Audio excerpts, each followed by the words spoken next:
And I'm back again for the humanity part of the Rawsome Life Show. And this is yours truly, Professor Johanna Sophia of Johanna's Raw Foods and Coaching at johannasrawfoods.com and at rasomelifeglobal.com.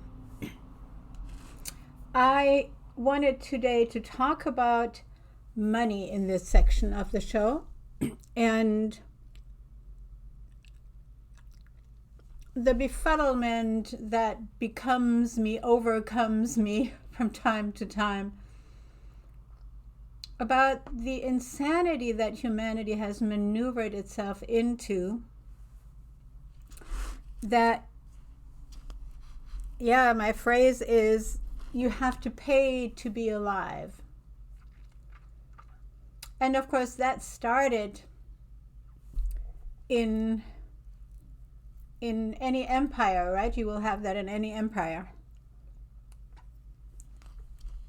So it's not a new thing. But maybe you had a vague chance of just escaping that by traveling to some remote part where others were not present, or where you could join a different group. And of course, if you were in a more native grouping that did not have empire structures, like some Native American nations or groups, and certainly some African groups, then, and also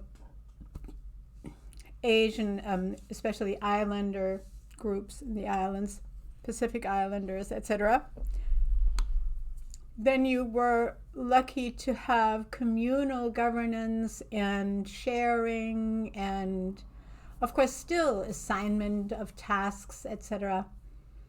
But today all those assignments work via money, right? So if we don't have the inclination or the personality to have an office job or a manual job, then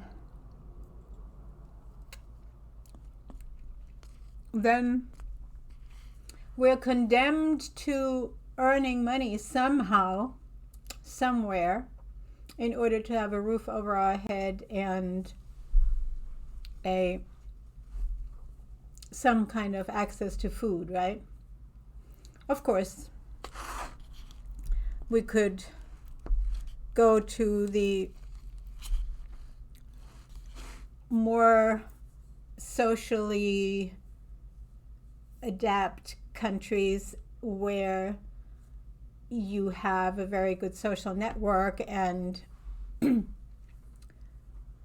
it would be easier to integrate your talents into a work environment, but it would still be very confining, and you'd have to stick to that job if you wanted to stay alive, let alone if you wanted to travel or wanted to have any kind of access to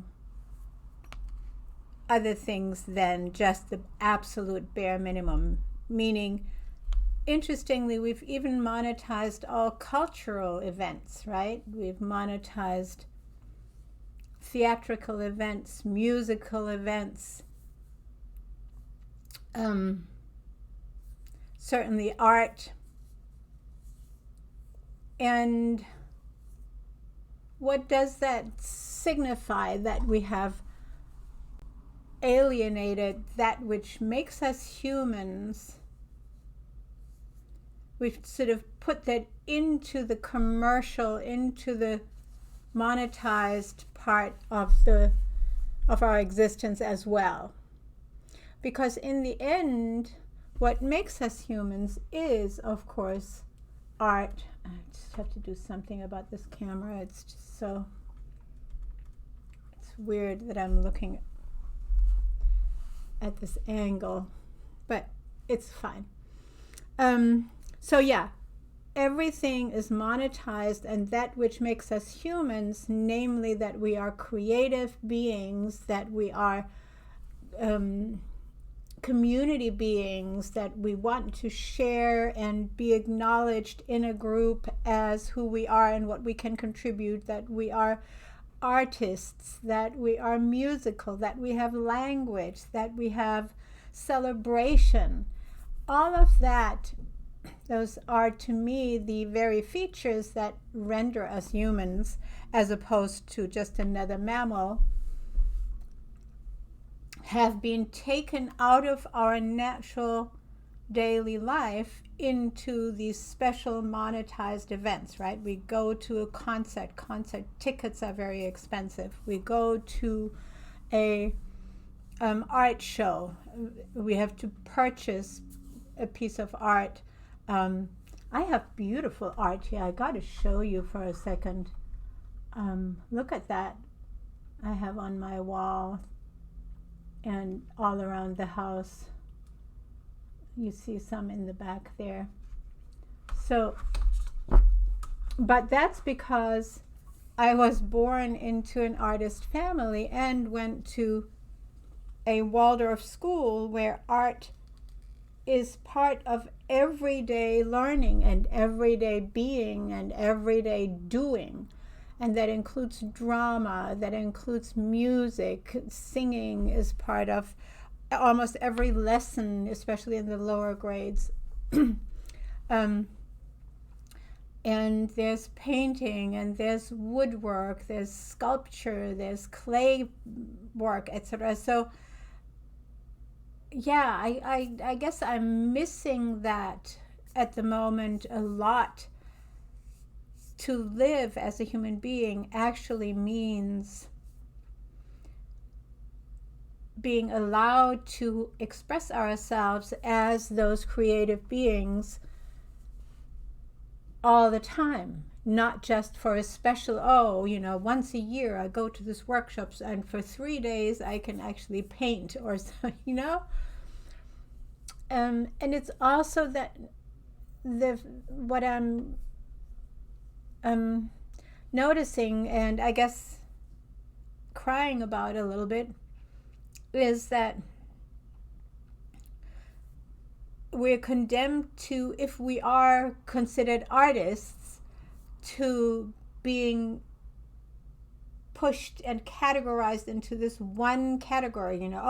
She's a painter, he's a musician, she's a sculptor, they're a dancer. It's like all these categories, whereas we should be all of it.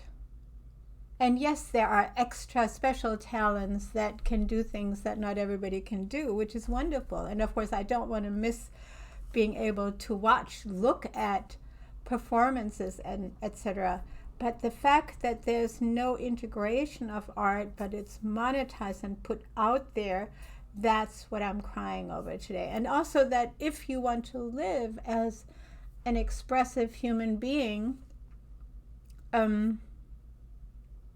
with talents, you must still monetize those talents. And that is very difficult when money is tight in the world, because we have just given everything to the few billionaires and have taken it out of the ability to create cultures in our middle class, lower class, in air quotes, right? Lifestyles. And yeah, I want to figure out a way to bring that back into my life, into my students, my clients' lives, so that the experience of living on planet Earth is not,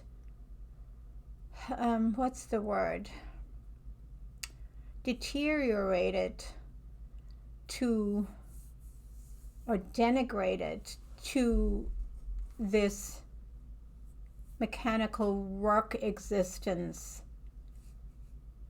and then we spend even the weekends trying to make extra money to